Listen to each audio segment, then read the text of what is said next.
My name is Michael, and I work as a freelance documentarian focusing on old abandoned buildings and the dark history behind them. Last year, I was commissioned by a documentary channel to film Ravenhill Rehabilitation, a mental facility that was closed in 1987 after an incident that was never officially publicized. The orphanage sits in the middle of the Pennsylvania woods, far from the nearest town. There is no cell phone reception, and the electricity has been off for decades.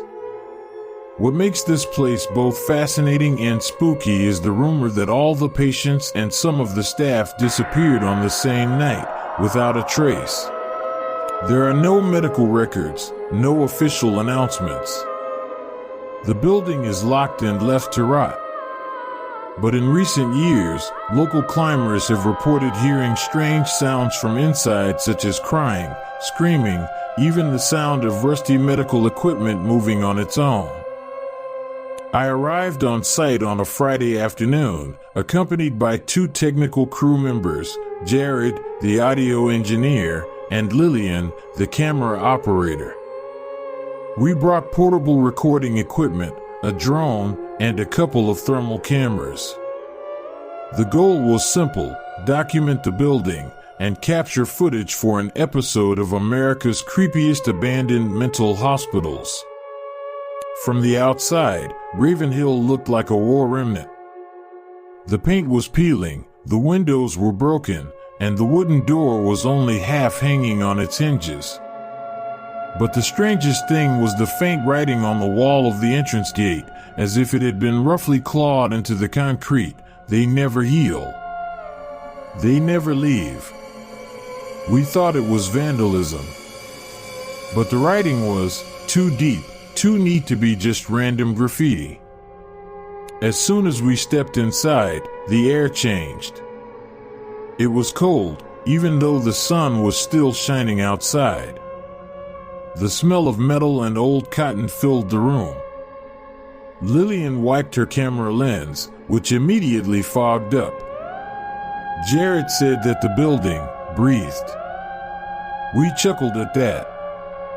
But it would be our last laugh. On the lobby floor, a wheelchair lies crooked. On the back wall, the scheduling board still displays the 1987 schedule, but the date stops at June 13th, the night the shelter closed. We started shooting. Lillian set up the thermal camera in the main hallway. Jared checked the background noise level. That's when he said something that made us pause. I heard footsteps coming from upstairs just now. I lifted my head. Footsteps. Very slow, like someone dragging their feet on the wooden floor. But there was no one here. The main door was locked from the inside. And we hadn't gone up to the second floor yet. We looked at each other. No one said a word. But the next second, the sound was heard again. This time it was clearer. 4 steps. Then it stopped. Lillian turned the camera toward the stairs. The thermal camera captured a silhouette. A human shape. Standing still. But there was no one there when we looked with the naked eye. My voice came over the recording. Let's just keep filming. We'll check the thermals later. But deep down, I already knew we weren't alone in this building. After the incident of the silhouette sighting through the thermal camera, the atmosphere began to change.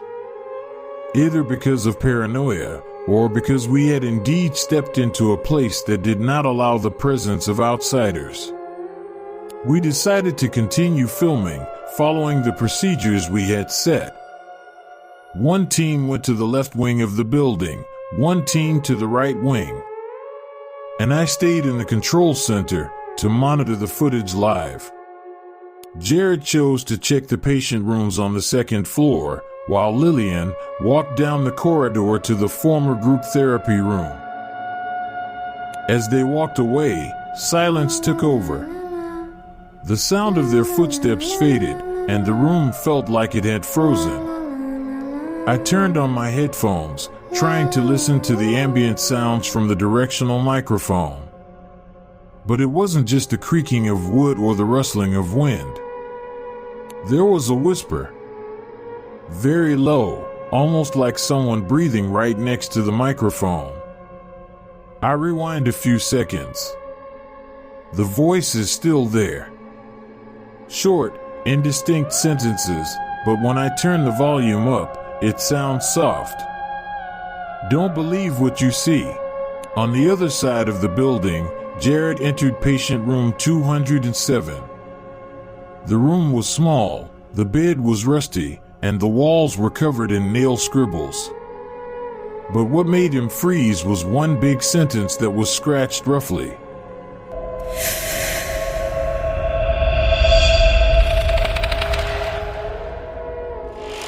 Suddenly, the audio device he was carrying began to pick up interference. A crackling sound like an analog radio being interrupted. And then, laughter. A child's laughter. Soft, then high-pitched. Like it was spinning inside his own head. He tried to get out of the room, but the door refused to open. Even though it was unlocked. Jared started to panic. He kicked the door and yelled for me on the walkie-talkie, but there was no response. Meanwhile, Lillian is still walking down the hall. The camera catches a faint shadow following behind her, but it is never visible to the naked eye. In one of the clips, we can see her stop, turn around, and shine a flashlight. "Michael, are you here?" His voice came into the recording. "I hear footsteps." There was no answer. But the voice in the audio slowly answered, "That's not Michael." The voice came from behind him. I myself lost contact with both of them for 7 minutes. All the recording signals suddenly died completely. Previously, all the equipment was working perfectly. And when the camera came back on, one thing had changed. The timestamp on the camera was going backwards, not forwards. It was like the recording was running in reverse. But the image that appeared was not something we had ever recorded. There was a patient in the room, sitting still, his head tilted. He was looking directly into the thermal camera when no one was there before. Then he spoke. Not with a sound, but with lip movements. And through slow motion analysis, we knew what he was saying. "I know you're watching." Just as the recording time was starting to run normally again, I received a signal from Lillian's camera. But her position had moved. She was now in the archive room. In fact, the route to the room was locked tightly by the rusty metal cabinet we had passed earlier. But from the camera footage, it was clear. Lillian walked slowly, as if in a trance. The camera moved slowly to follow her point of view, and she could be heard talking to herself softly. They knew I was coming. They were waiting. Meanwhile, Jared finally managed to get out of the patient's room. But the hallway was no longer there. The walls that were once straight now formed strange angles that were symmetrical, but wrong. It was as if the building was changing. He tried calling my name through the walkie-talkie. This time the voice got through, but it wasn't my voice, but someone repeating their own name. Not Jared, not Jared, not Jared. The voices were stacked over and over again, like a broken record. Jared dropped the communicator and started running down the hall, but every door he opened revealed the same room. Empty patient rooms, rusty beds, scratched walls. The same, exactly the same. It was like he was spinning in a place that was changing shape. One of our drone cameras flying in the ceiling of the building began to record something strange. The building's layout was no longer consistent. From above, it could be seen that the corridors began to branch off and close on themselves, like the pulsating veins of a living organism. I finally decided to leave the control room and follow them. Carrying a handheld camera and a flashlight, I went down the West Wing corridor that we had initially agreed not to touch because most of the floor had collapsed. But somehow, my steps felt like they were being led. All the directional signs we had put up earlier were gone. The red tape, the evacuation route signs, all gone. At one point, I started hearing a recording, one we never made. I heard Jared crying. Then Lillian screaming. Then my own voice, calling their names. But I had never said it before. The voices came from inside the large room, the operating room of Ravenhill Center. And in the middle of the room, a single patient bed stood. On it, our camera lay, facing me. I turned it on. The footage that emerged was not ours, but the future. In the footage, my own body is seen bleeding, shaking, limping, trying to open an exit that no longer exists. Then the camera falls. And finally, a whisper is heard.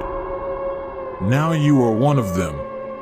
I stepped back, panicked. The entire building began to make sounds like hissing and heavy breathing. The walls shook, and flashlights began to flicker. A door at the end of the hall slowly opened, and from inside, two figures emerged.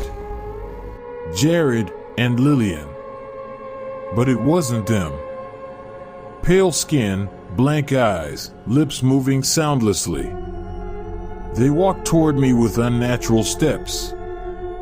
And before I could react, everything went black. I woke up in a room I never knew existed on the map. The walls were not cracked, not covered in moss. It was clean. Too clean. Everything was a dull white, like an active hospital, but with strange lighting, no light source, but the whole room was dimly lit as if from underground. Then I saw it, the handheld camera still on in my hand.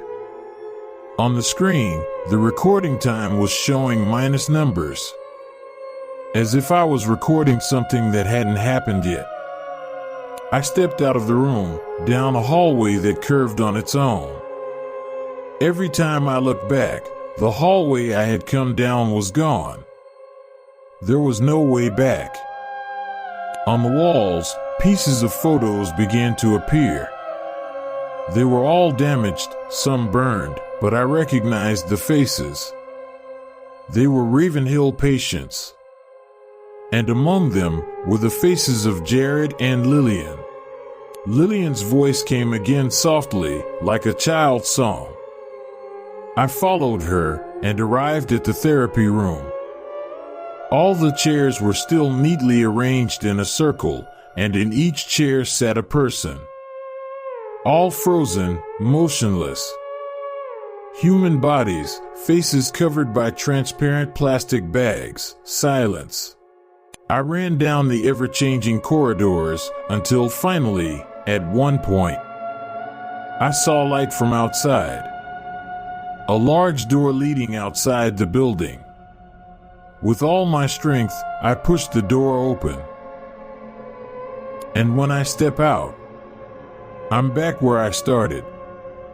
I'm sitting in that briefing room, staring at a version of myself chuckling at the camera, like the opening video we made before entering Ravenhill. But this time, there was no sound. I got up, tried to talk to Jared and Lillian, but they didn't respond. When I touched their shoulders, their bodies were cold, empty, and slowly began to peel away like burning paper, leaving a fine ash that floated and disappeared. Suddenly, a voice came from the loudspeaker.